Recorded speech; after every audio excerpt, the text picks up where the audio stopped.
What's up guys, I'm with SpecNreviewz here today, and today I have a review on the Cokunst portable blender. Sorry if I said that wrong. An Amazon seller was nice enough to send this out for review. Like always, I'll be doing an honest review and showing you as much as I can about the product. The seller will be listed below in the description if you'd like to pick one up.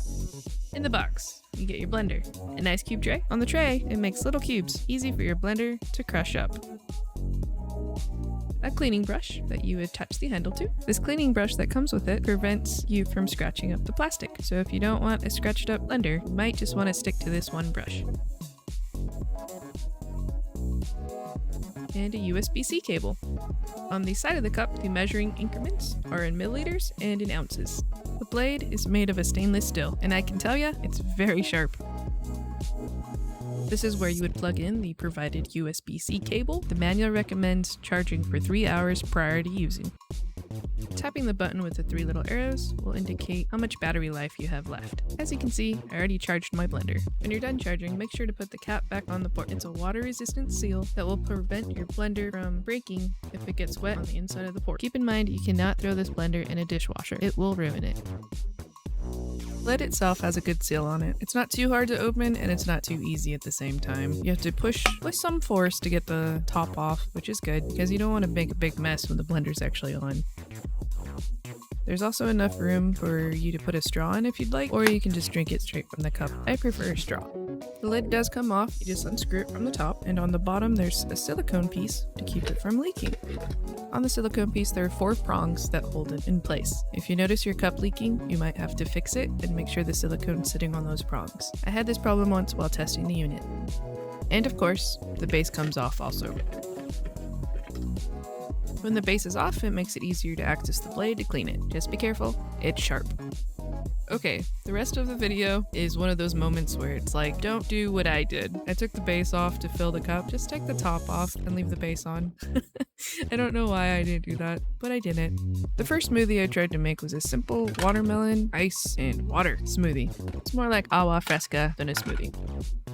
So all I did was added ice. The ice that I was using was not from the tray that was provided. I decided that I was going to just use normal ice just to see how the blender would take it, and in my opinion, it did just fine. And then I added my watermelon. It was not frozen, it was just from the fridge. And water. When you have your lid on tight enough, you'll see the lights blink, and that's when you know it's good. Like I said before, just load it from the top where the lid's at. In just a couple seconds here, you'll actually hear what the blender sounds like. So get ready to turn down your volume.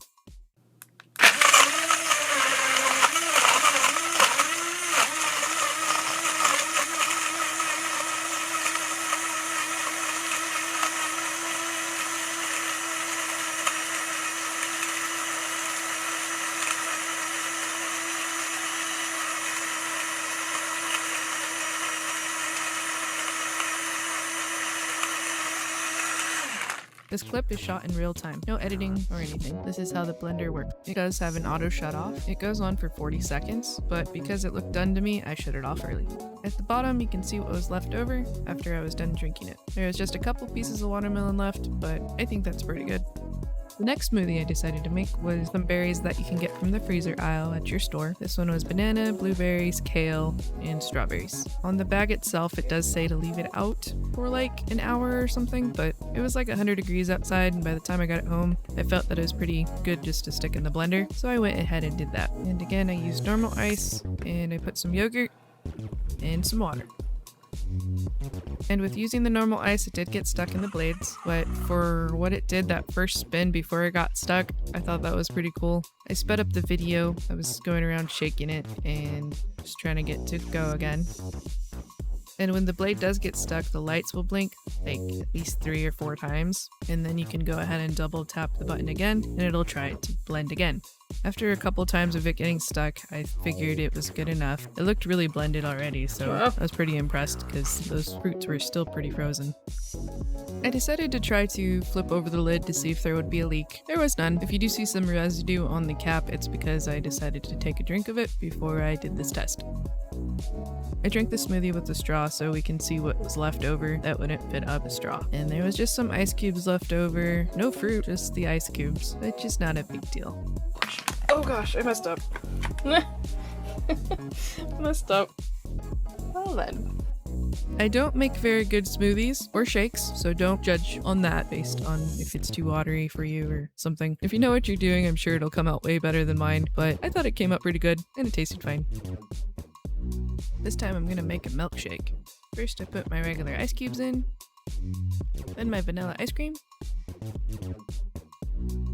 then some chocolate bars, and some peanut butter. And don't spill the milk! Oh no! It's leaking! I didn't close it all the way! Oh man! Milk everywhere. After I got done cleaning my mess, I went ahead and started blending. And the milk that you see flying is not from the unit itself leaking, it's from the mess from earlier. The blades did get stuck on the candy bars, but I did want to put it through the test to see what it could do. It did take a couple tries to actually get it to blend, but overall, it did make the milkshake just fine. And this time I decided to pour it out in a cup so you can see how it blended it up. Overall, I think it's a good blender for the price point. It's usually about $30 on Amazon. It does what it needs to do, and it's cool that it's portable. If you have any questions, leave them in the comment section below, and I'll get back to you. My name's Emma SpecNreviewz, and I'll catch y'all later. Bye!